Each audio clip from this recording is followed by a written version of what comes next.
Mesdames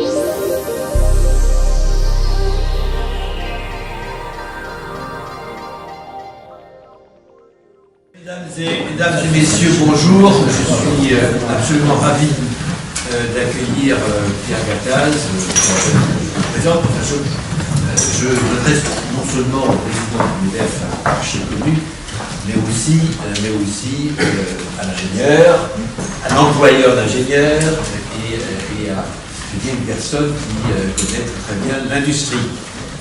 Notre Société des ingénieurs et scientifiques de France, c'est je dirais, une assemblée d'1 million de personnes qui essaient de réfléchir à l'avenir. Aujourd'hui, nous sommes en train de terminer un livre blanc dont le titre est « Relever les défis d'une économie prospère et responsable ».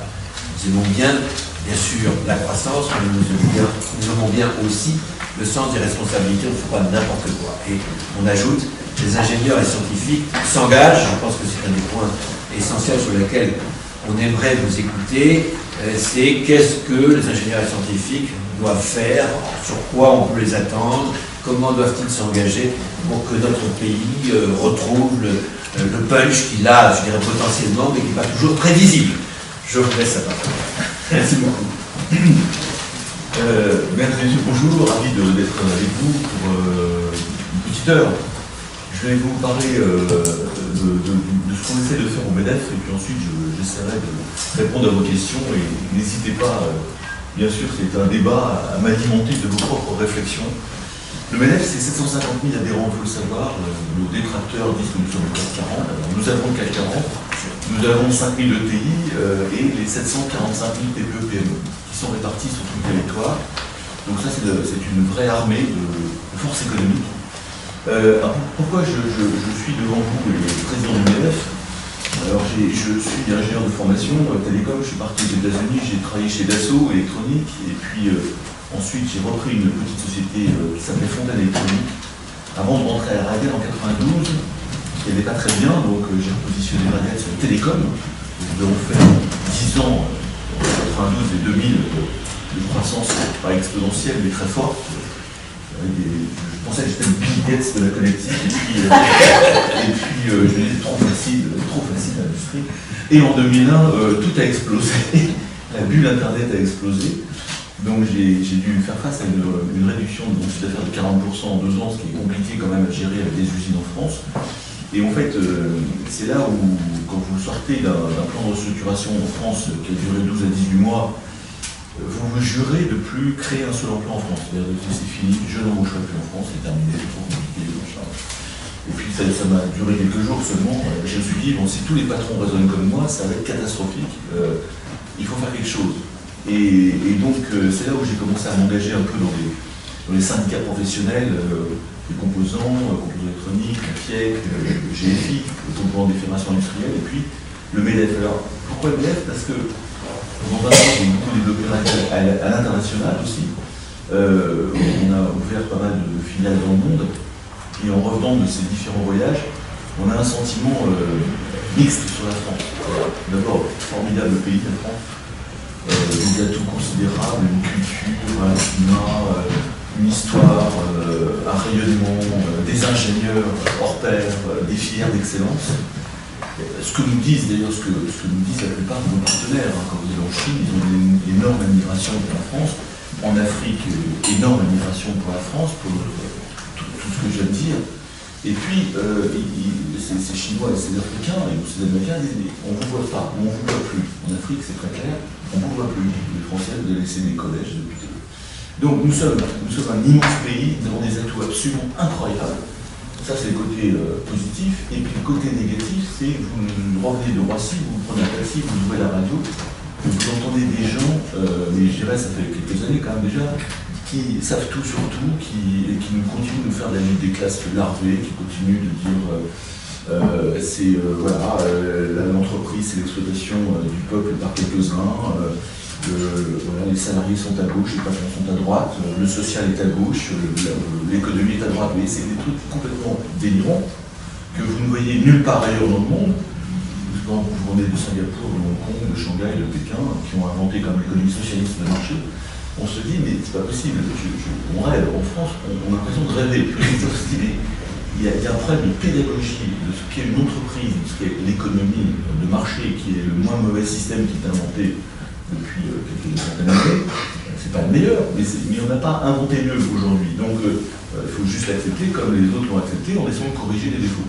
Et en fait, donc quand vous êtes en France, vous avez très mal à l'estomac, souvent, quand vous écoutez la télé, la radio, en se disant mais quel gâchis énorme depuis 30 ans, les 30 piteuses de Nicolas Padras, c'est ça, c'est un pays après 30 glorieuses qui est formidable.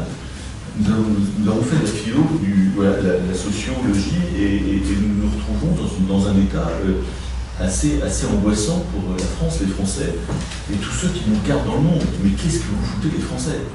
Donc, vous avez soit mal au cœur, soit vous finissez par vendre votre entreprise et partir.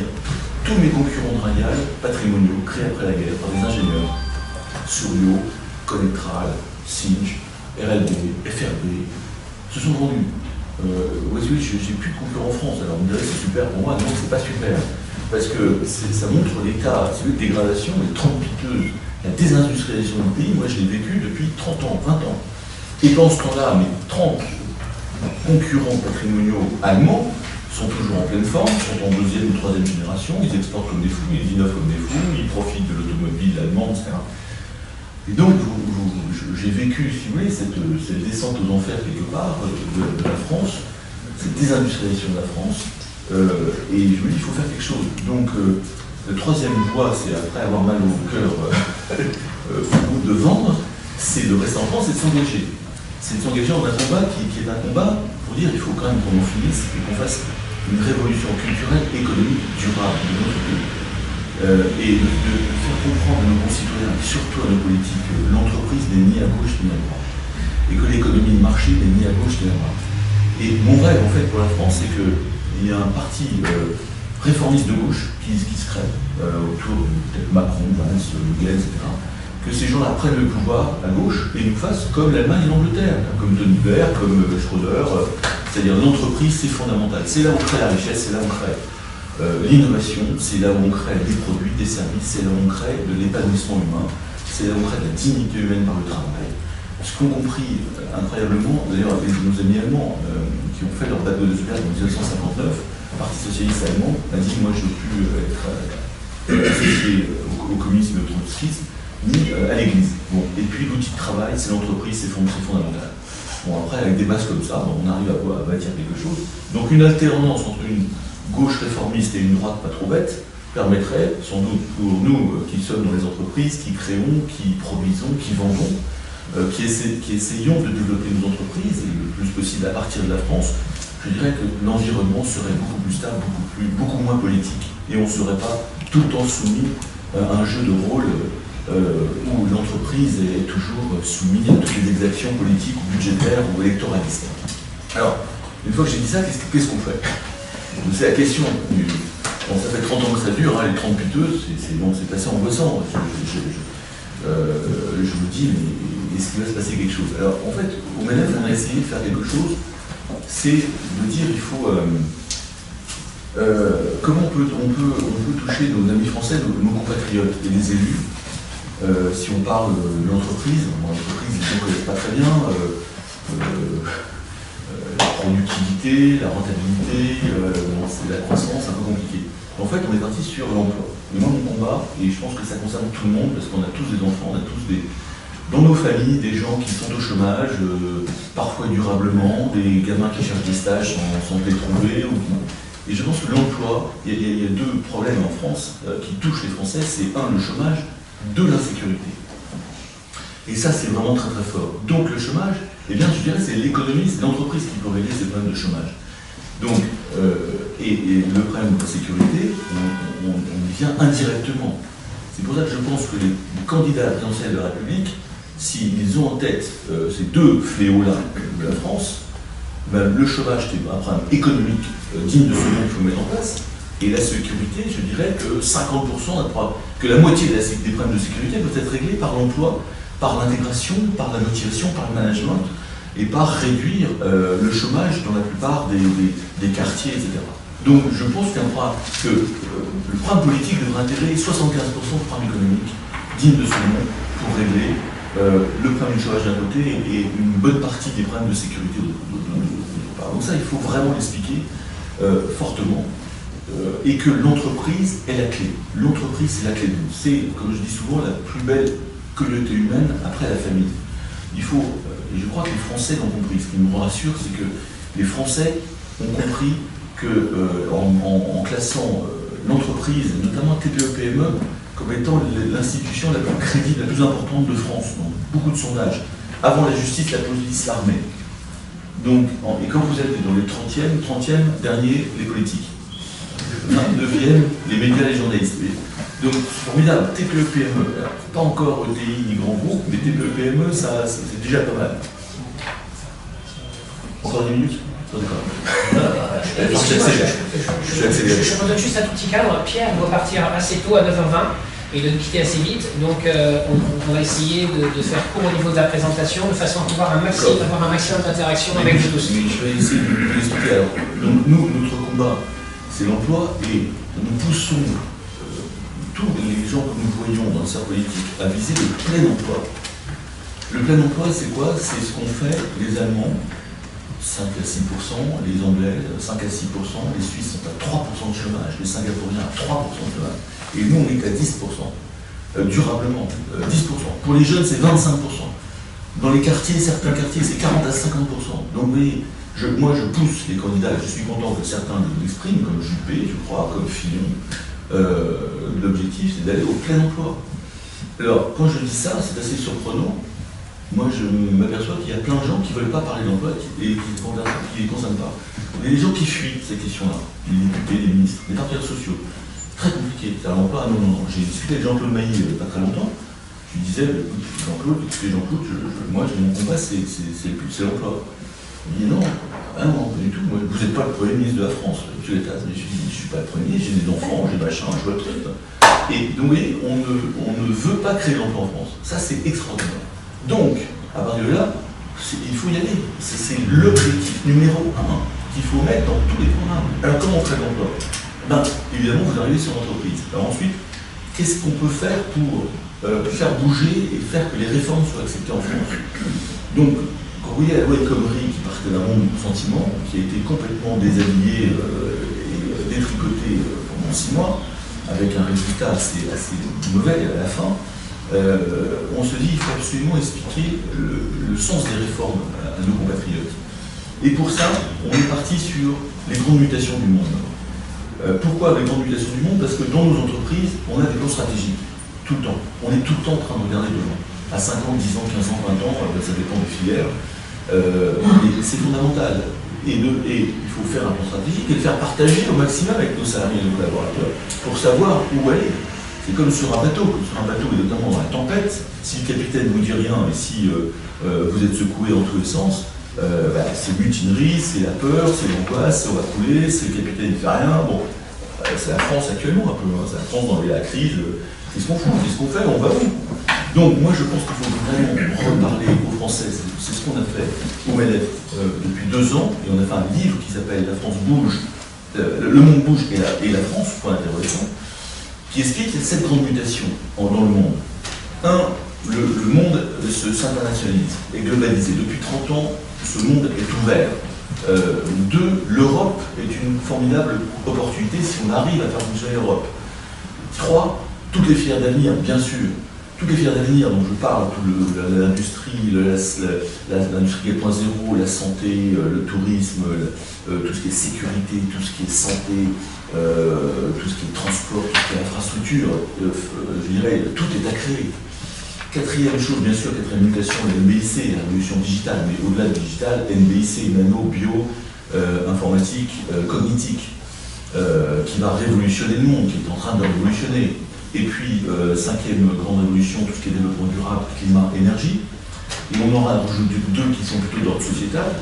La révolution entrepreneuriale, vous savez que nos jeunes, qui il y a 20 ans voulaient tous être fonctionnaires, dans les sondages, vous voyez, 60% de fonctionnaires, un sondage incroyable, fonctionnaires. Aujourd'hui, ils veulent être tous entrepreneurs. Formidable. 55 à 60% veulent être entrepreneurs. Et dans les quartiers, c'est beaucoup plus que ça. Formidable. Et 7e mutation, c'est tout ce qui est des mutations autour de l'homme et de la femme, notamment le vieillissement de la population, les jeunes, tout ce qui est la formation tout le long de la vie, tout ce qui est parité, tout ce qui est diversité, tout ce qui est jeunesse, qui sont des formidables atouts aussi, je dirais, pour notre pays. Ces mutations, si on ne les explique pas, je dirais on va passer à côté. Un exemple, l'Afrique va passer de 1 milliard d'individus à 2,5 milliards. Bon, l'Afrique, pour moi, c'est un formidable continent qu'il faut regarder, il faut aller. Les Africains, les amis africains nous attendent, ils nous disent, mais écoutez, on parle le français en Afrique à 40%, vous êtes sur le même réseau horaire, et vous n'êtes pas là, les Français, on voit les Turcs, on voit les Chinois, les Français, vous êtes où? Donc les gens, la Côte d'Ivoire, le président de la Côte d'Ivoire me disait, on a besoin de 3000 ponts. Des ponts. 3000. Bon, j'ai dit à la Fédération du bâtiment, j'ai dit UTP. Bon, je vais leur redire d'ailleurs. 3000 ponts. Il faut leur dire. Les ponts et chaussées. Oui, non mais attendez, et en plus ils ont de l'argent maintenant. On le FMI, machin, il y a du fric en Afrique, donc faut pas dire, mais ils ne sont pas seuls là, nous, il y a de l'argent. Donc, c'est ça que je vois, c'est que. Et le plus, pour moi, donc, dans ces 7 mutations, ce sont des pistes de croissance formidables. Parce que pour aller au plein emploi, vous avez 2 choses à faire. Vous avez, d'aller chercher de la croissance et pas l'attendre dans nos entreprises. On n'entend pas la croissance. Moi, j'entends les politiques qui attendent la croissance. Ouais. Ça va faire qu'1,2% cette année. C'est dommage. Ah, mais ça va plus faire qu'1 point. Si on gérait nos boîtes comme ça, vous voyez, c'est catastrophique. C'est quand ça descend un tout petit peu en chiffre d'affaires, c'est pour un bas de combat. Mais on va aller attaquer la Chine, on va changer de truc, on va changer de stratégie, on y va en avant. Il faut gérer la France comme une entreprise, c'est pas possible, je dirais, on peut pas, c'est pas possible autrement. Je dis pas que c'est une entreprise, la France, quand je dis ça, notamment à nos amis énarques, voilà, c'est un sacrilège. Non, on doit gérer la France comme une entreprise. C'est un PIB, c'est le chiffre d'affaires, il faut le faire monter. Et puis après, il y a une structure, elle est très très grosse, la structure de la France, on va la faire baisser.